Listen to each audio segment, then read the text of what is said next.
สบายดีมามื้อนี้มาเฮ็ดผัดเผ็ดกบกินนำกันสำหรับสูตรและวิธีเฮ็ดเรามาตามมาชมกันเบิ่งเลย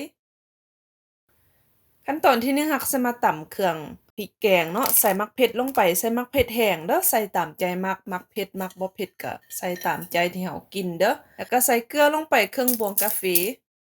ใส่กระเทียม3กีบส่วนตัวนี้ก็สิแม่นข่าเนาะใส่ประมาณ2เปียงหัวสิงไข่ใส่หัวหนึ่งแล้วก็สิมีใบกี่หูดลงไปประมาณ3ใบ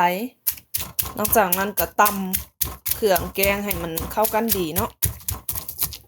ได้ตำให้เครื่องผสมมันมุนละเอียดเข้ากันดีประมาณนี้ขั้นตอนต่อไปเราก็สิมาผัดเนาะตั้งหม้อแล้วก็ใส่น้ำมันลงไปประมาณ2บวง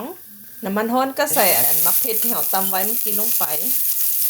ขั้นตอนการผัดเราจะเล็งไฟแห้งแล้วพี่น้องหลังจากเราผัดเครื่องมันหอมได้ที่บัดนี้ก็ใส่อันคากบลงไปกบนี่ค่อยใส่อัน300 กรัมต่อไปก็สิปรุงรสชาติเนาะใส่น้ำมันหอยลงไป2บวงแกง ส่วนตัวนี้ก็สแม่นน้ำปลาเด้อใส่ลงไป1บวงแป้งนัวนี่ใส่ตามใจมักแล้วก็ผัดให้เครื่องมันเข้ากันหลังจากนั้นจะใส่ประเภทหอมตัวนี้ก็สแม่นอันกระชายเนาะแล้วก็พริกไทยอ่อนมักเผ็ดหอมหัวใหญ่มักเผ็ดใหญ่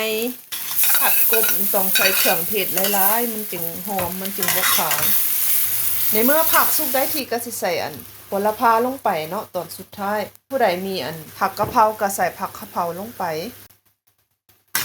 ใส่ใบโหระพาลงไปแล้วก็ปิดไฟเลยพี่น้องได้แล้วเด้นี่พี่น้องกินกับข้าวเจ้าร้อนๆนี่อุ๊ยจังแม่นแซ่บเราไปเฮ็ดกินเบิ่งเด้อผัดเผ็ดกบแบบง่ายๆแบบบ้านๆเราสำหรับมื้อนี้ขอลาไปก่อนพบกันในคลิปต่อไปถ้ามักก็กดไลค์ถูกใจก็กดแชร์ให้ได้เด้อสำหรับวันนี้บ๊ายบาย